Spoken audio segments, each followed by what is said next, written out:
Hi, I'm Wendy Zuckerman, and you're listening to Science Versus. Today on the show, something huge that's coming for 4 billion people on this planet. It could be you, your partner, your mother, your best friend. And that thing is menopause.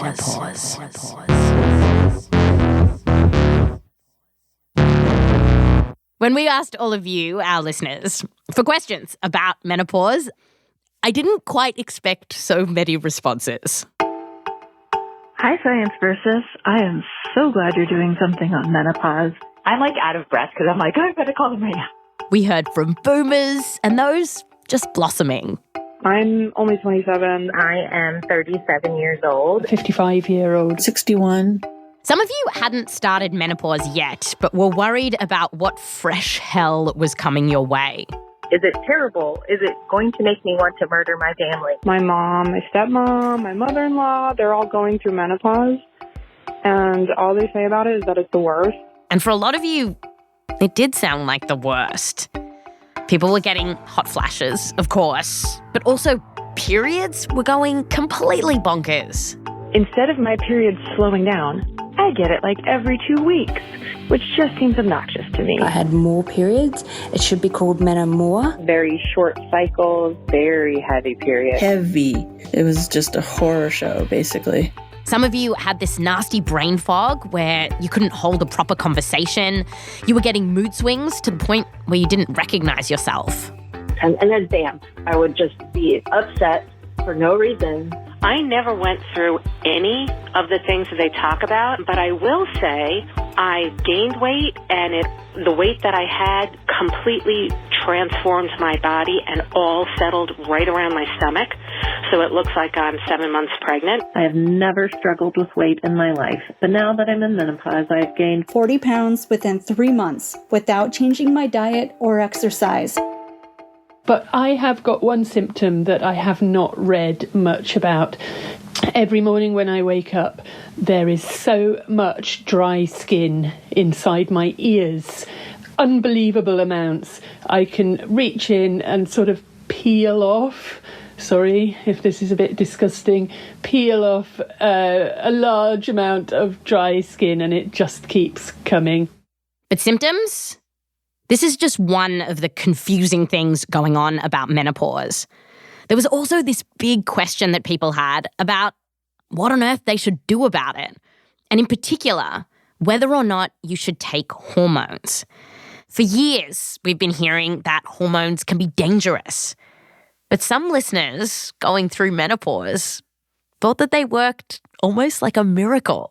Almost within days, I would say all of the symptoms went away. I mean, everything got better. So it's amazing.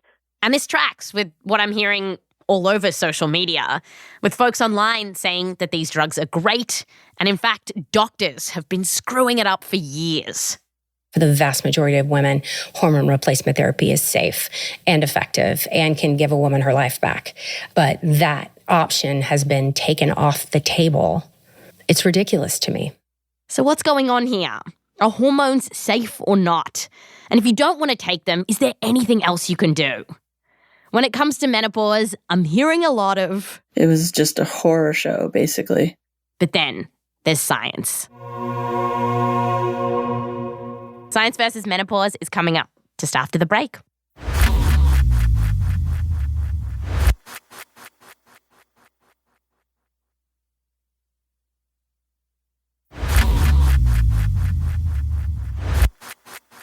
Welcome back. Today on the show, menopause.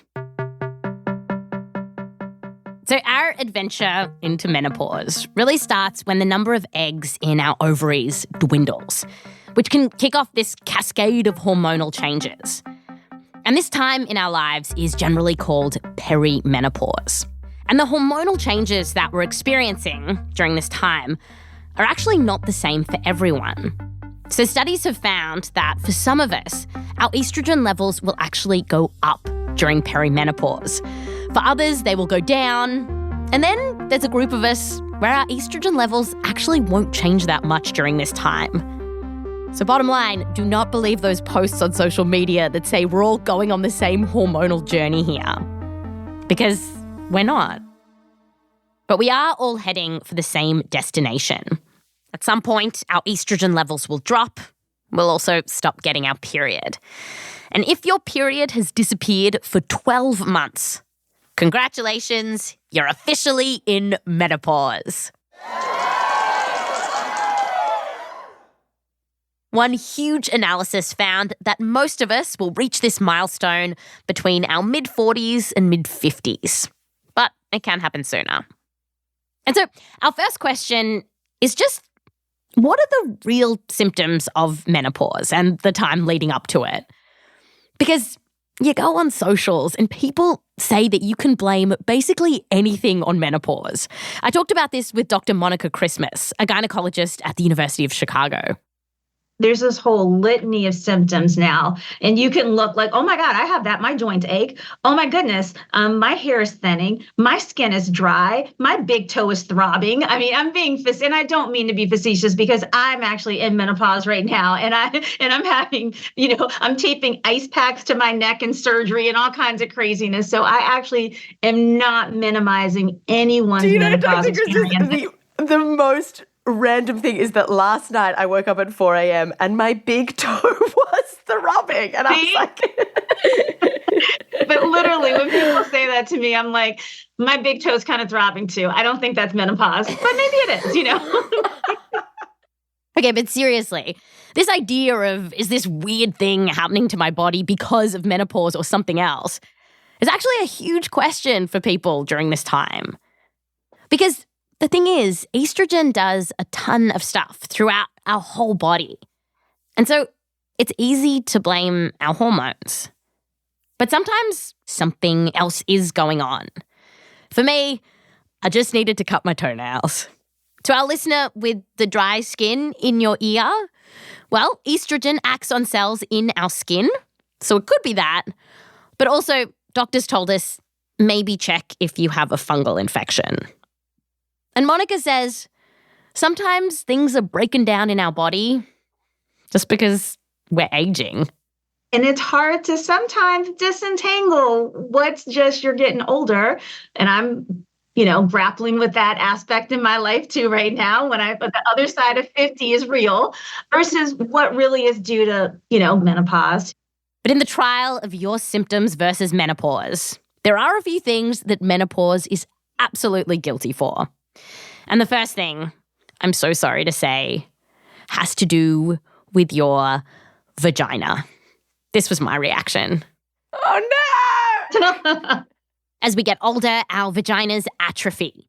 Science's word, not mine. I would have chosen downsize. One reason this might happen is because once estrogen levels drop, it makes it harder for blood to reach the tissues in your vagina, which means that your vagina can shrink. Vaginal tissues become drier, they become thinner. The actual glands make less lubrication. Because of this, several years after your period has stopped, it might become a bit painful to pee or to have sex. For some, Monica says, that's not the problem.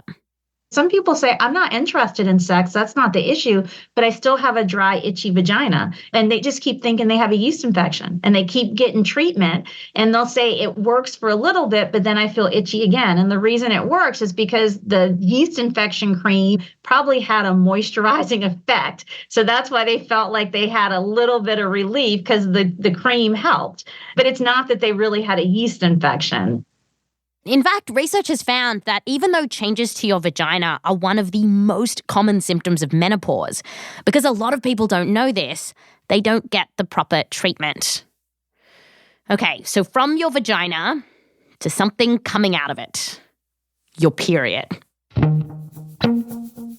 Estrogen and hormones obviously play a huge role in when you get your period, which is why menstrual cycles can go mental in the time leading up to menopause. We often hear that you'll politely start skipping your period, but it's actually quite common for your menstrual cycles to get heavier and to come more regularly. As a general rule, if your cycle is about a week shorter or longer than it normally is, that's a sign you're in early perimenopause. If you start skipping cycles completely, you're getting close to menopause. Next up, hot flashes. Tons of folks transitioning into menopause are going to get them. And while for some, they're not a big deal at all, for others, they are a very big deal. Here's how one of our listeners described it. She said, picture this. You've got a lasagna in the oven on 450 degrees or something, and you open the oven and get that blast in your face. And this blast in your face, which can last for up to several minutes, can mess with your sleep, which can then really affect other things like your mood. And a lot of listeners were asking us, why does this happen? It's weird, right? And amazingly, scientists only discovered the mechanism about a decade ago. So as estrogen levels change, we think that it stimulates these neurons in our brain called candy neurons. And it makes them kind of crazy. So they start sending messages to brain regions that control temperature, telling your brain you are hot. And so, bam, you feel hot. And some people can experience these flashes of heat on and off for years. In fact, for the unlucky ones, they'll continue even after you've finished menopause. So meet what one paper described as the super flashes. Here's Monica again. My poor mom is one of them, that they always have them. They might not be as severe as they were when they first went through menopause transition, but they will always have them. How's your mom now? She is better, but she will still have a hot flash, and I will, if I say her age, she would kill me, so I won't say her age. I'll just say I'm in my 50s, and she did not have me when she was 16. Right, and she's still having hot flashes. Yeah, all the grandkids are like, how old is grandma? And I'm like, who the heck knows? But she used to tell everybody that she was 45, and when I turned 45, I'm like, Mom, you at least need to be older than your oldest child. And she looked me straight in my face and said, that sounds like a you problem, not a me problem. And researchers found that Black women, like Monica's mum, are more likely to be super flashes compared to white and Asian women. We're not sure why.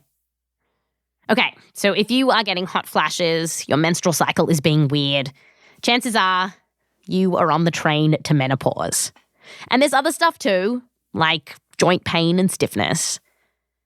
But then there's two symptoms that I hear about a lot in the context of menopause, where things aren't so simple. So now let's look at memory and brain fog.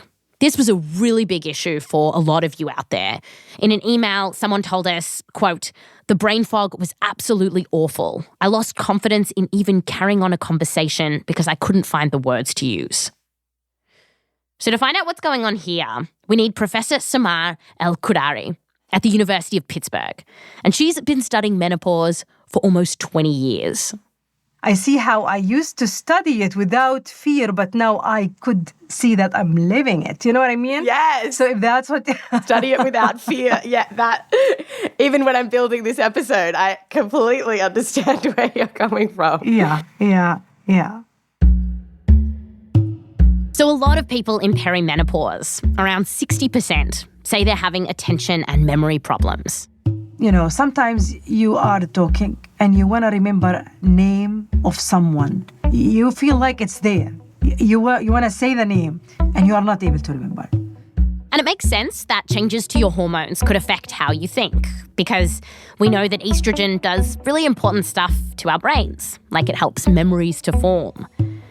But for the average person going through menopause, how bad is this? So let me tell you about this amazing study that Samar works on. It's tracked more than 3,000 women for decades, and it's measured their hormones and all kinds of things. But it's also given them memory tests over and over again, over many years. And here's what it's found. So you expect, as you repeat the test, you should get better on the test, right? Right. However, yes. what we found is during the perimenopause, women actually are not getting better. So their learning is not, as you would expect for someone younger. Yeah.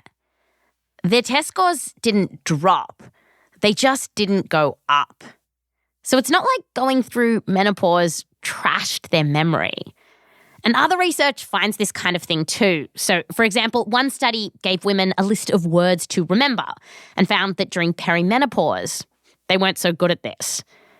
But again, it was subtle. The women had trouble remembering 1 or 2 words out of 16. And the good news is that in some of these kinds of studies, including Samar's, it shows that this so-called menopause brain, it doesn't last forever. It's really temporary, and it will go away once they become postmenopausal. Interesting. So I think bottom line, this is real, and while some of us might be hit harder by it than others, thankfully, on average, our brains will fare better than our vaginas. Okay, just quickly, the last symptom we need to dive into is weight gain. People sort of have this story that I went through menopause and I put on 50 pounds overnight. It's not because of menopause. You are not gaining weight because of menopause. You are gaining weight because you are getting older. Generally speaking, as we get older, we tend to put on weight.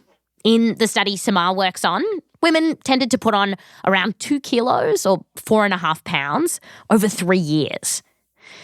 But when researchers followed the women to see who's perimenopausal, who's postmenopausal, they can see that the weight gain isn't linked to where they are in that menopause journey, but rather how old they are.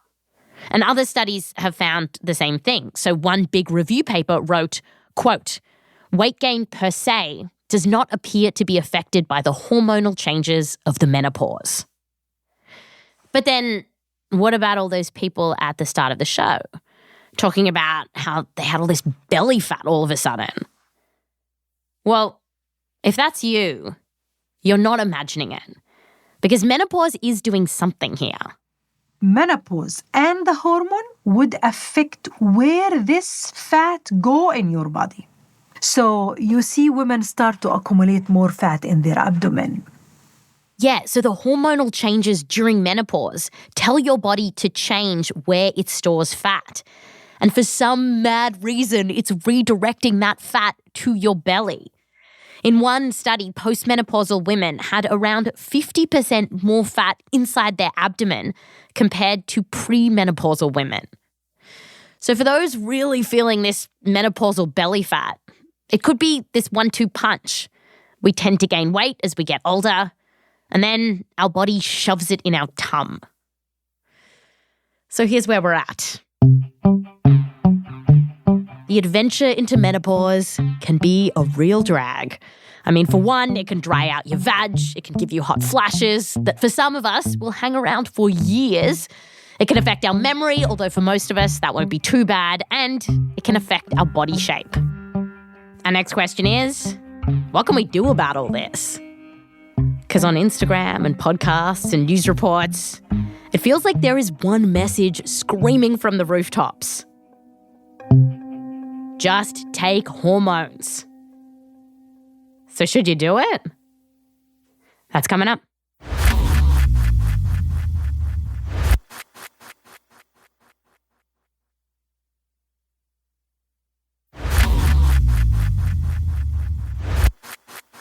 Welcome back. Today on the show, menopause. It doesn't sound like a barrel of laughs, but now we're asking, what can we do to make it funner?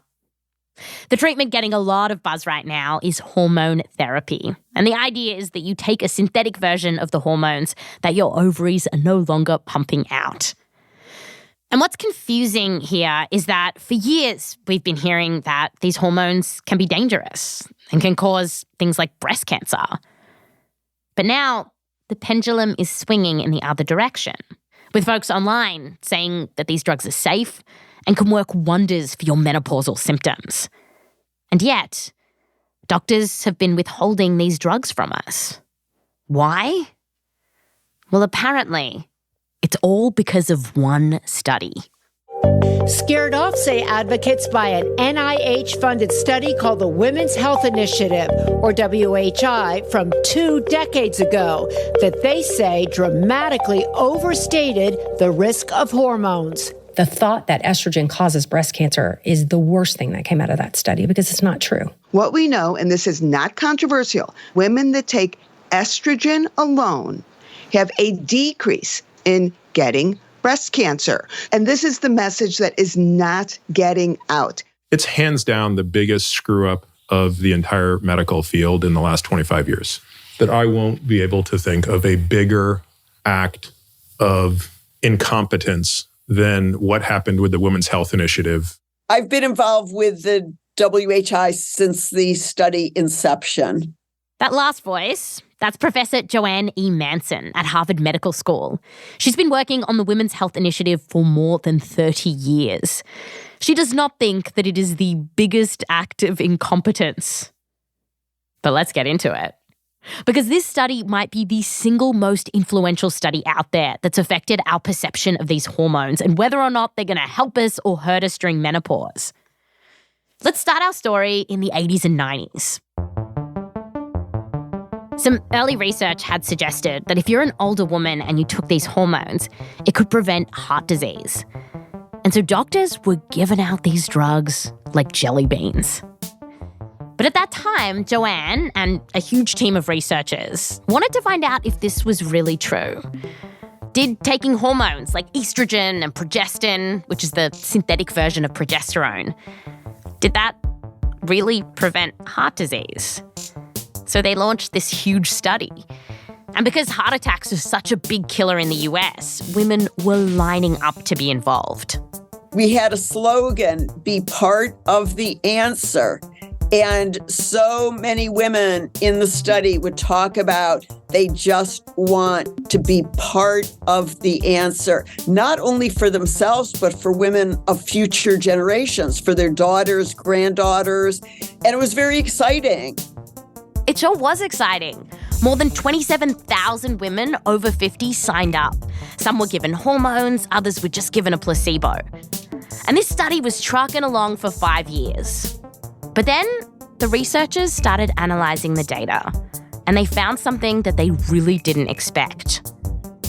Instead of hormone therapy preventing heart disease and, saving lives, they saw the opposite.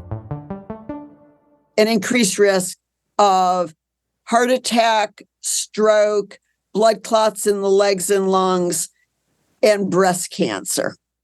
Yeah, so not only did hormones not prevent heart disease, but they also increased a woman's risk of breast cancer. A press conference was set up, they announced the results and said that the trial would be stopped early. And suddenly people were freaking out about these hormones. Here's an interviewer on the Today Show talking to a researcher at the time. You actually found heart disease, the risk increased by 29%, the risk of strokes increased by 41%, invasive breast cancer risk increased by 26%. So what are we telling women, the 6 million women in America today who are taking HRT? Well, it was a shocking finding. It was seismic. So women were calling their doctors frantically. They were tossing their pills and patches. Yeah. Were you getting calls from people who were in the trial, from many. your patients? Yes. I received calls from my own patients as well. It was very stressful and led to a sea change in clinical practice. Many clinicians were telling their patients to stop. So it was a royal pain in the ass. Susan Reed, a professor of obstetrics and gynecology at the University of Washington, was in the middle of a different clinical trial using hormones. And she told me she had to stop because of all this. We had to stop. Oh. So, yeah, I remember it very well because my co-PI was in England singing with a choir and I was left holding the bag. It was horrible. So I remember it. Was literally singing with a choir or metaphorically? No, literally. So this WHI study, it really set the stage for hormone therapy not to be given to loads of folks suffering through menopause because doctors thought it was too dangerous. But now you fast forward 20 years and you have people saying that this was a huge mistake. Why? Well, some say that the study was flawed and it's 20 years old. It's irrelevant. I asked Susan about this. There is this feeling that the Women's Health Initiative was this sort of old study done using hormones that we don't even prescribe anymore, and this is bunk science and we shouldn't trust it at all. What do you think of that? Is this still a useful study? It's totally a useful study. And so that mantra is coming from people who want to sell hormones sometimes. And people shouldn't say the study was horrible because it was incredibly well done and it answered questions that it was set out to answer. But unfortunately, it showed there were risks for those people in that study. It's good data. Use it, right? Use it. But don't twist the message. Don't twist it. Without twisting the message, the second complaint that people have is that the press conference overstated the risks here. So let's look at what happened with breast cancer. In that press conference all those years ago, they said that for the women who took the hormones, estrogen and progestin, they had a 26% higher incidence of breast cancer compared to those who got a placebo. Which could sound pretty scary, right? A 26% increase. But if you tell people the stats in a different way, it can feel pretty different. So, for example, if you look at it like this, out of 10,000 people who take these hormones, how many extra folks are going to get breast cancer? A recent Lancet paper calculated that it was 6. 6 more cases compared to what would have happened naturally. 6 out of 10,000. Here's Susan. How big is the risk? If you look mathematically, it's small, super small.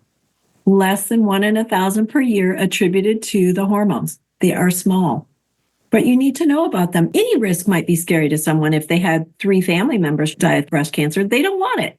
But then, what's up with these people on social media getting loads of views for claiming that these hormones lower your risk of breast cancer? Well, I think what they're doing is cherry picking the facts in a way that actually could be quite dangerous. So they're telling you about a particular group of women in that study, and it was women who didn't have their uteruses. They'd been removed. And this is important because the thing is, if you don't have a uterus, Susan says, you're my favorite patient to give hormones to. Yeah, that's because you can just take estrogen. You don't have to take this other hormone called progestin as well. If you have a uterus, you can't do that because just taking estrogen increases your risk of uterine cancer, something you don't have to worry about if you don't have a uterus. Right. It really increases my risk. Oh, yeah. You can only take estrogen alone if you don't have a uterus. And the thing is, in that WHI trial, if you just zoomed in on the women without uteruses who just took estrogen, they actually did have a lower risk of breast cancer. And not all, but some smaller studies have since come along and found this too. It's real. It's science. So, in a nutshell, or a boob shell, if you have a uterus, taking hormones, estrogen and progestin, that will slightly increase your risk of breast cancer. If you don't have a uterus, you're good here. And then, just quickly, remember how early in the WHI study, they saw that hormones up your risk of heart disease? You actually found heart disease, the risk increased by 29%, the risk of strokes increased by 41%. So the latest science marches to the beat of a slightly different drum. Okay, so if you are over 60, it's still bad news. Here's Susan. If you start hormones at age 60, you have an increased risk for a heart attack, increased risk for a stroke, increased risk for leg clots and lung clots. So those are real risks. But if you're in your 50s, taking hormones actually lowers your risk of heart disease, which is interesting, right? And the reason this might be happening is because if you take hormones like estrogen when you're older, you might already have dangerous plaques in your arteries. And we think that estrogen can help to rupture those plaques, increasing your risk of a nasty blood clot forming. But if you take estrogen before those plaques form, we think it might be protective. Okay, so that is basically the tea on that big study that people like to crap on. But now, let's look at which menopausal symptoms hormones can actually help with.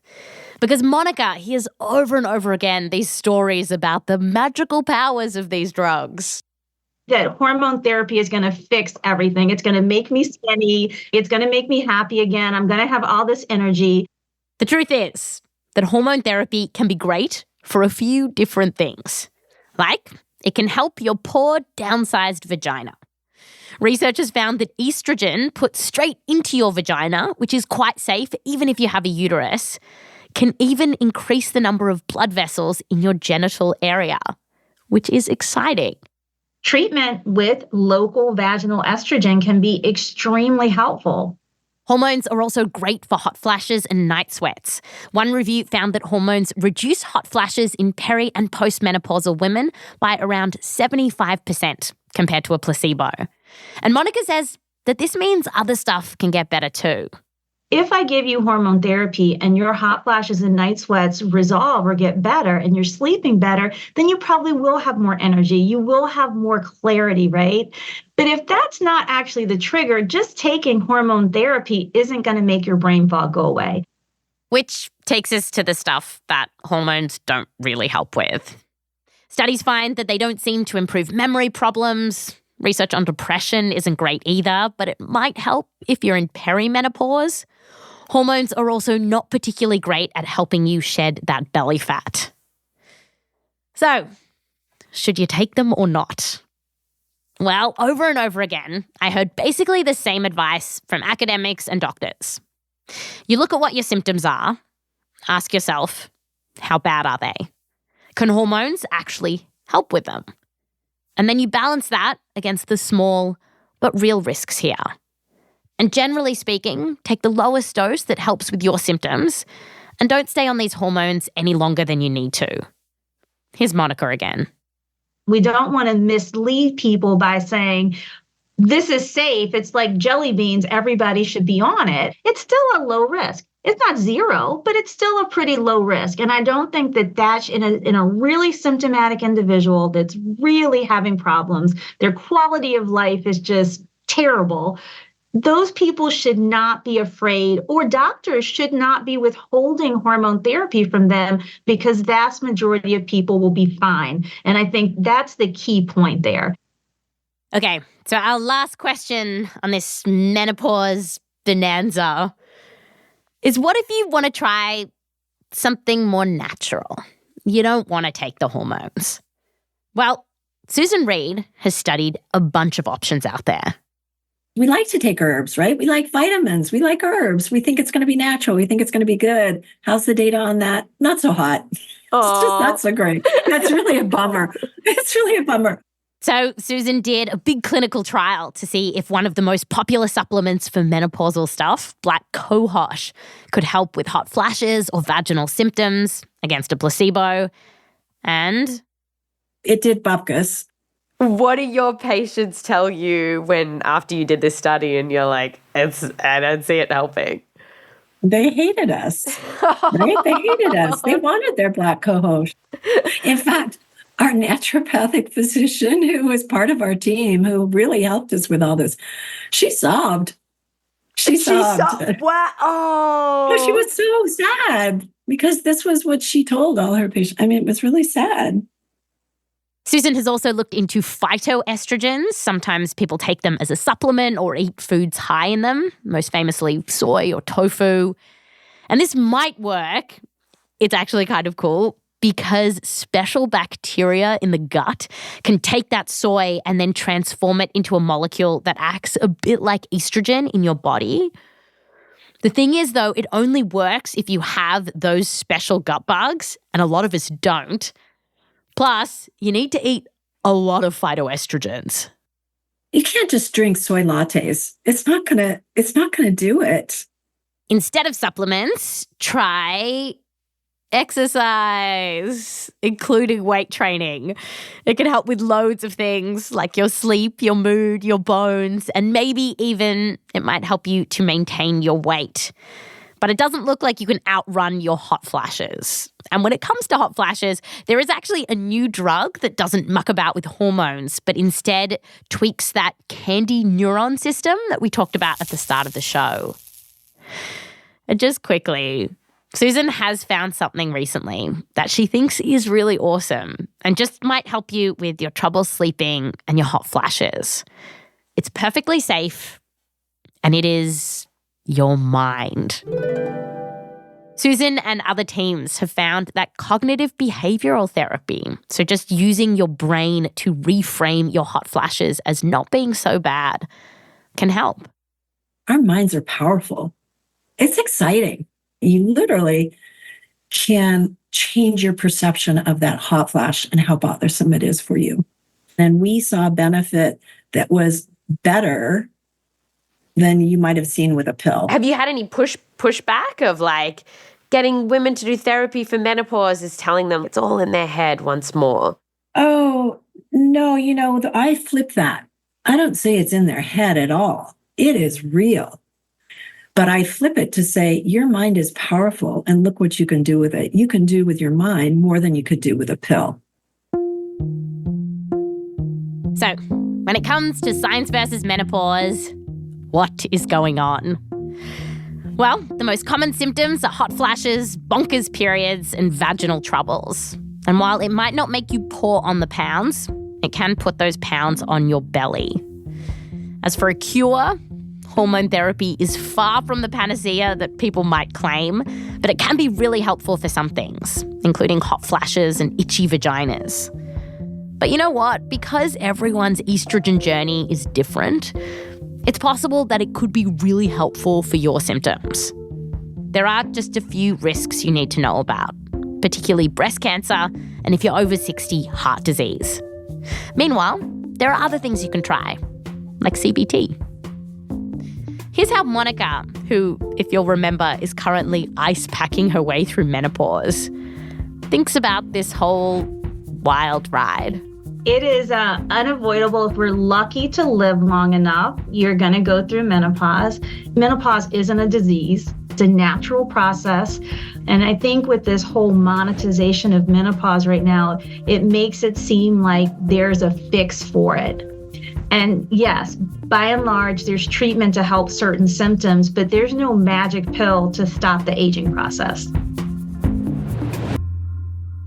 So I hope you feel a bit better and more prepared for what's going on with menopause.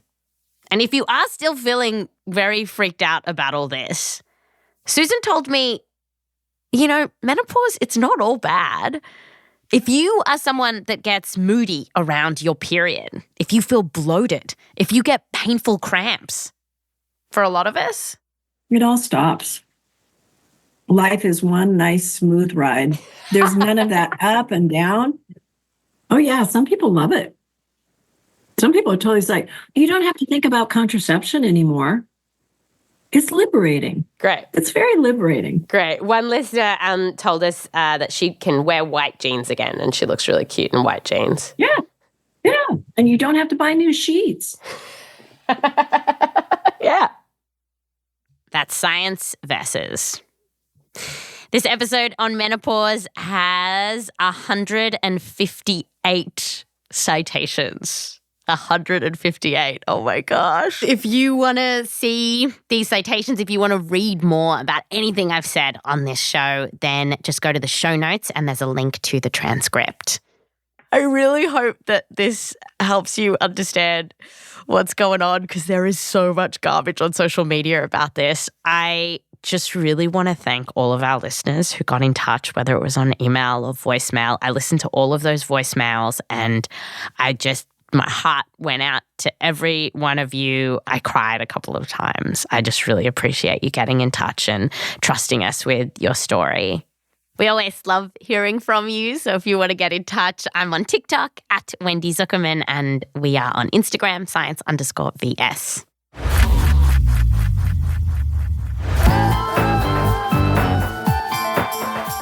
This episode was produced by me, Wendy Zuckerman, with help from Rose Rimler, Meryl Horn, Akedi Foster-Keys, and Michelle Dang. We're edited by Blythe Terrell. Fact-checking by Diane Kelly. Mix and sound design by Sam Baer. Music written by Bobby Lord, Peter Leonard, So Wiley, Emma Munga, and Bhumi Hidaka. Thanks to all of the researchers that we spoke to for this episode, including Dr. Carolyn Gurvich, Professor Martha Hickey, Professor Nancy Woods, Professor Cindy Farquhar, Professor Jayashri Kulkarni, Dr. Rebecca Thurston, Dr. Siobhan Harlow, Dr. Susan Diem, and Dr. Yana Zinogradova. An extra special thanks to Suren Jayamana, Penny Greenhalgh, and Imogen Hayes for our brainstorming session about a better word for vaginal atrophy. We threw a bunch out there, but went with downsized in the end. Thanks, guys. Also, thanks to the Zuckerman family and Joseph Lavelle Wilson. Science Versus is a Spotify Studios original. Listen to us for free on Spotify or wherever you get your podcasts. But if you are listening on Spotify, you can follow us and tap the bell icon so you get notifications when new episodes come out. And wherever you are listening to us, please rate and review us. Give us a 5-star review. One for every million citations we have on the show. I'm Wendy Zuckerman. Back to you next time.